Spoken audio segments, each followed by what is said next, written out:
Hello সিয়াব, তোমার জন্য ভিডিওটা। মাথাটা ঠান্ডা আছে। শাহনাজ তোমার বউ, শাহনাজের বসটা তোমার বসটা দেখছো? কি ভাবছো তুমি? ভাবছো আমি কিভাবে জানলাম? এই, আবার তুমি ওদের দিক থেকে গেল। আরে আমার সাথে আসো, তুমি চ্যালেঞ্জ দিলাম তোমারে সিয়াব। তুমি রাজশাহীর পোলা বেলে, আমি রাজশাহীর পোলা। আসো, মাঠে খেলবো তোমার সাথে। আমার নাম্বারটা তোমার দিব। তোমার ইউটিউব চ্যালেঞ্জ থেকে ঘুরে আসো, পেয়ে যাবা। সব কিছু দিয়েছি। আরে পতিতলার মেয়েকে নিয়ে বাস করা যায়, সংসার করা যায় না? তবে তুমি কি করতেছো? তুমি তো জাহান্নামে জ্বলবা। তিনজনকে একসাথে, ছোট থেকে শুরু করে বড় পর্যন্ত যাচ্ছ তুমি।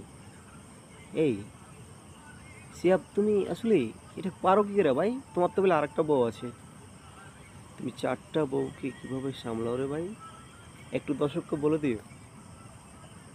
আমার যেটা ফ্রেন্ড আছে, ফলোয়ার আছে, একটু বলে দিও তো ভাই। মামু ও চাচা বন্ধুরা, এই লোকটার কাছ থেকে জানালে বা শিহাব নাম, আমি ফটো দিয়ে দেবো। ফেসবুকটা যখন পোস্ট করবো তখন ফটোটা দিয়ে দেবো। তাদের কাছ থেকে জানে নিও যে কীভাবে চারজনকে একসাথে সামলাতে হয়। ওর সাথে আর মাও আছে। মানে আমারে বাপ ডাকছে, ওকে তো বাপ ডাকতে পারে একদিন, তাহলে তার মাও হতে পারে আর বাপও হতে পারে ওর মার সাথে, তাই না? তবে যাই হোক, শুনে খুব ভালো লাগলো যে শিহাব তিনটাকে চালাই রাজশাহীর পোলা। হ্যাঁ, আমার জানা ছিল না রাজশাহীর পোলা তো খারাপ। আমি জানাম আমি রাজশাহীর পোলা। আমি একটা দুটার উপর পড়েছিলাম, তবে দুটাই সীমাবদ্ধ।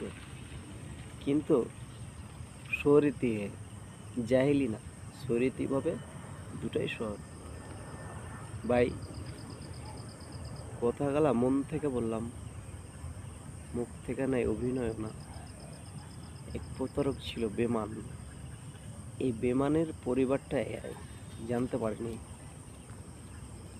তবে কষ্টতে বললাম গো,